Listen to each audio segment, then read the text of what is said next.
What's up, guys? Static in the Attic. I can't wait to get into some more in-depth videos about the actual building of America, but I don't have a lot of time right now, and these are some questions that come up quite consistently that are pretty easy for me to answer, so I thought I'd do a quick video on it.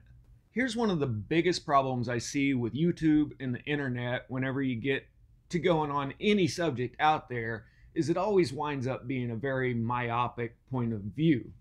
If you come on the internet and make a really good case for some of these mountains that we have, like especially these here in Arizona, that they were actually ancient trees, then very quickly with YouTube, it becomes all mountains are ancient trees, or in the case of mud fossils, all mountains are ancient giants. In reality, there's very few circumstances that I can find an all or nothing situation. You have to judge each subject according to the merits and the available information. As far as the topic of mud fossils goes, I think there's some very interesting finds in there. I think that there are many instances of legit petrified human and animal bones, but I don't think every single mountain in the world is a giant laying down. For one thing, if people were that big and tall that they fell down and became the mountains and everything is a giant, then what were they eating? Where's all the giant plant life? Were there just thousands of mile-high giants walking around and that was it? There was nothing else around? You don't have any ancient petrified trees like I've pointed out in my videos? That's just one example of how what happens to information on here. Now, I was going to give a shout out to Alan over at, it used to be Flat Earth Nation Dea Prada, a name that I never could pronounce. He changed it to Flat Earth Nation Golden Age Past, and now I can't even find him. So if anybody knows what happened to his channel, let me know. If he's trying to get a new one going, I'll try to give him some shout outs and get him going. Alan's a good researcher. Most of the time when I check in on him, anything he has to say about me is pretty harsh and critical, but that's fine, guys. We all have different points of views on things. At least I think he is still honestly trying to find truth. You know, he does support the Tartaria theory some, but didn't seem to completely sell out to the idea. I don't know. It's been a while since I watched him. But he's done some really good research on the mud fossils theory. And even though we don't agree, I have shouted out his channel quite a few times because I'm not on here ducking anybody, unlike other creators are ducking me. I'm pretty sure one of them will probably issue a statement on his weekly video this week, making a correction about something I might have been wrong about. We'll just wait and see, but it wouldn't be the first time. But one thing's for sure, is he's not going to mention why, because nobody, you know, none of these other creators want anybody to know about my channel because I'm doing actual research on here.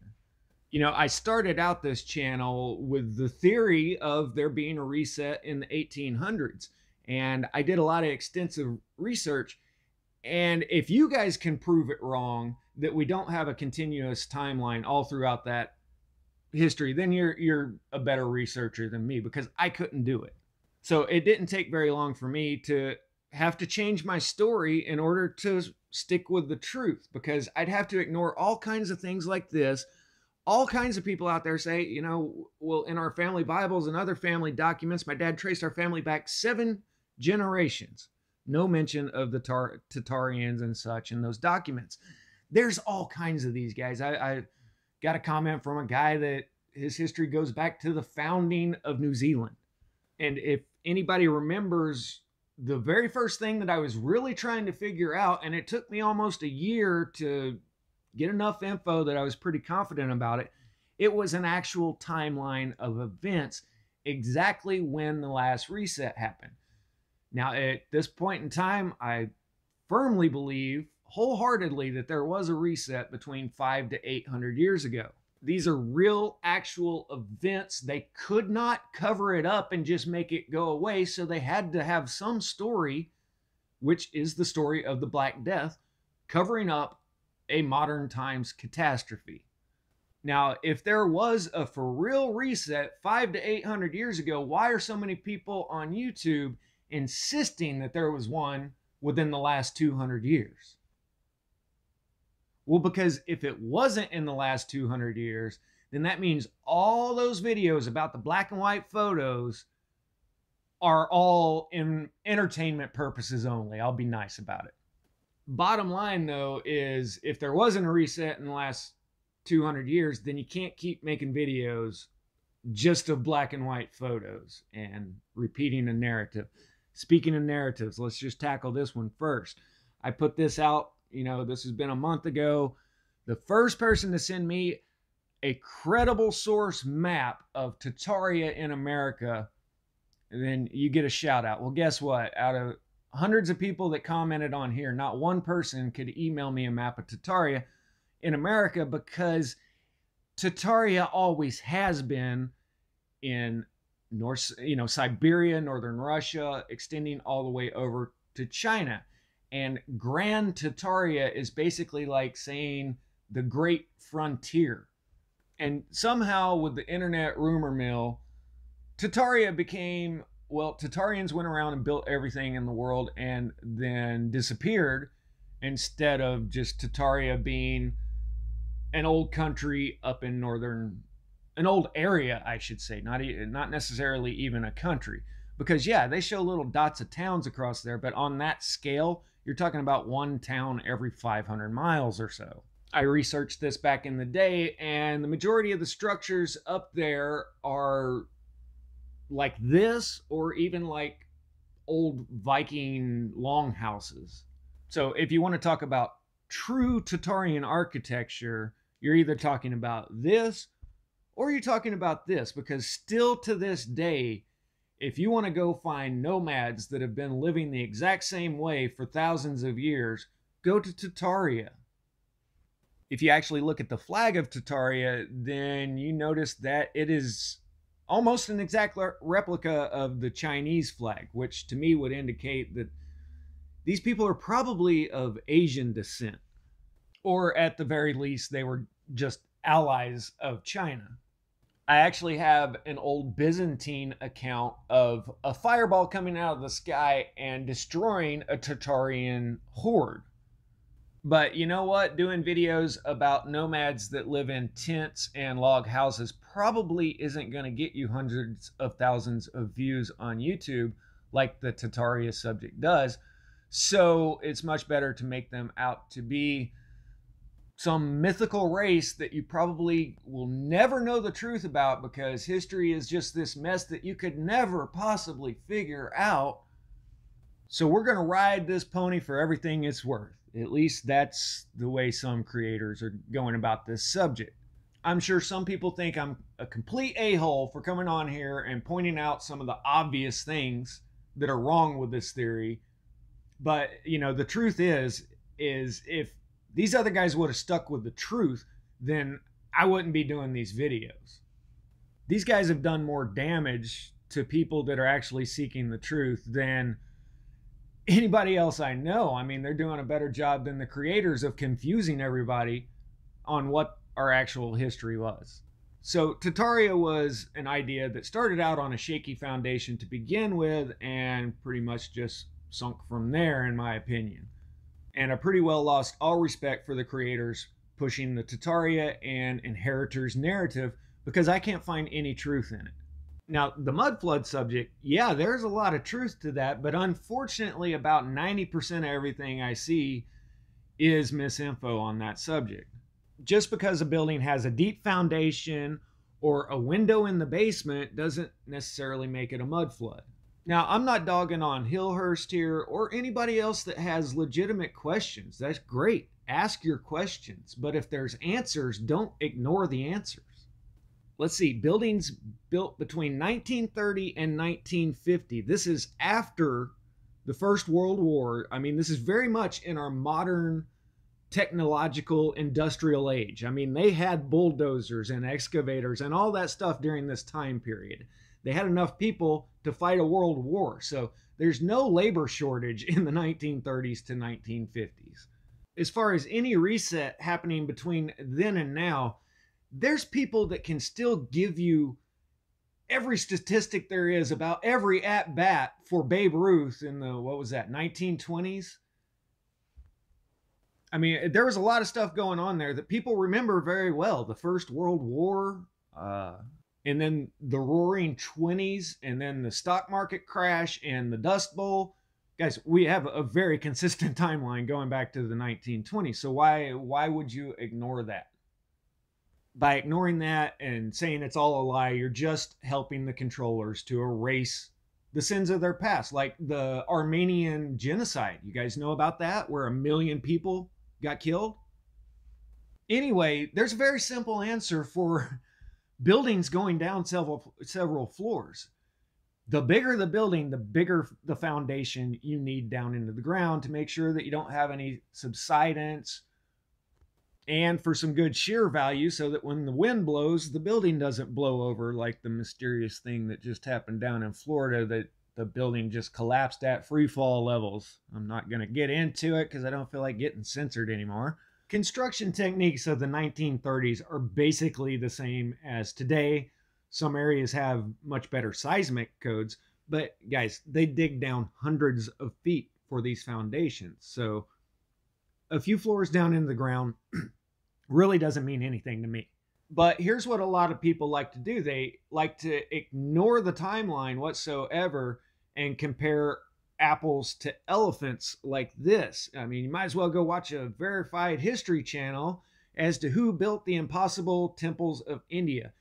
I was talking about buildings of the 1800s, and Love on Earth starts talking about the ancient temples of India. That, no, I don't know how those were built. There's a huge difference between the clearly European architecture of North America that doesn't match any of the other architecture in Mexico and South America. It's European architecture in America that has absolutely nothing to do with buildings of the 1800s. But a lot of the creators like to ignore the timelines too, because that keeps everything mysterious and hard to figure out. When asked point blank, John Levi even had to admit that we've got a continuous timeline going back to the expulsion of the Jews in Spain, 1492. Here's a pretty good question. In 1835, there was about 500,000 tons of steel railroad laid across the east of the USA and Canada, but the Bessemer process of steel making was not invented until 1857. Explain that, Lucy. In the 1830s, there were dozens of railroad startups. I mean, this was the hot new commodity. It was the apps of the day. Just like all the tech developers today, the big money was going into railroads. The steam locomotives, this is how they started out. They weren't the big, huge, heavy ones that we're familiar with today. They're fairly light, pretty simple. And even those were a progression from horse and mule drawn carriages that were on tracks. I would probably guess that the original railway tracks were used by miners with hand push carts, and then it evolved to transporting people and goods, by horseback, and then the steam locomotive. So as the technology progressed, the machines got heavier and required more durable tracks. At first, you could just run on wooden tracks. Then they just started putting strips of iron on it. And then they just started using straight iron rails. Now, this was in use for decades until they started making structural steel on a huge production industrial level. And then they replaced all of the tracks. So why don't you tell me why I shouldn't believe this? Why I should take some guy's word on YouTube that just says, nah, these tracks have always been here. Why should I take his word over what millions of people were around to witness? Somehow with the internet, things got ass backwards to where the burden of proof is on me to prove that the historical narrative is right instead of the other way around. Shouldn't you be having to prove that it's false if you're the one making that claim? Here, let me show you where I think the old historical narrative is lying to us about roadways and whatnot in America. The Santa Fe Trail was America's first commercial highway. Traders established the trail, which connected Missouri to Santa Fe New Mexico, and covered some 900 miles of the Great Plains in 1821. Guys, the first bridge connecting the East to the Midwest was the Eads Bridge, designed in 1868, opened in 1864. Before that, you had to take a ferry to get across the Missouri River. Yes, both coasts were settled at that time because you could sail up to San Francisco, LA, you could sail to New York, but the middle portion of the country was largely vacant of Westerners. But somehow in 1821, they managed to cut 900 miles of trail connecting Missouri to Santa Fe. Yeah, right. Usually in a situation like this, if you do some digging, you'll find out that not everybody agrees with the historical narrative, in this case, that it was pioneered in 1821, because no, the writer of this article plainly states that the Santa Fe Trail was an ancient passageway. It's because the natives that lived in this country had a very extensive trade route. I mean, it's been proven that they had trade relations as far as Peru and South America. They'd have plants in their medicine bag that could have only came from Peru. The Native Americans had towns, agriculture, roads, trade systems. They were a sophisticated society, and that's where the historical narrative completely lies to us and just says, oh, they all lived in teepees. Some did, but not all. And honestly, why would anybody be surprised at all that there was an ancient roadway going across America, especially when you look at, the Anasazi and Chaco Canyon? They've got roads out in the middle of the desert that is completely uninhabitable these days. The roads are 50 feet wide, and archaeologists have no idea why. They also had strategically positioned signal fires every 20 miles apart, and they could spread a message over thousands of miles with signal fires, much like the Chinese did with the Great Wall of China. So no, I'm not on here trying to prove that the historical narrative is correct in all cases, but when it is correct, then I'm going to stick with it, and I'm not going to make mountains out of molehills, especially for clickbait purposes, which is a lot of what I see on here. It's whatever gets the most clicks just happens to be the truth. And I want to just say a big thanks to the creators that do operate that way, because you've done more to set back the truth community than if you would have just stayed out of it.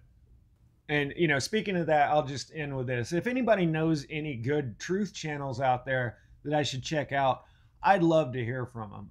Karimo is one of the few truth channels I actually listen to anymore. Karimo Ahu, however you say his name. I've heard several people tell me that Wooden Nickels is a good channel. I'm going to check him out pretty soon. I'm really not trying to be some one-man truth army over here, and I'm smarter than everybody else. But if everybody's just going to keep ignoring things and repeating a narrative that is obviously false, then yeah, I'm definitely going to go against the grain, because I don't buy it for a second.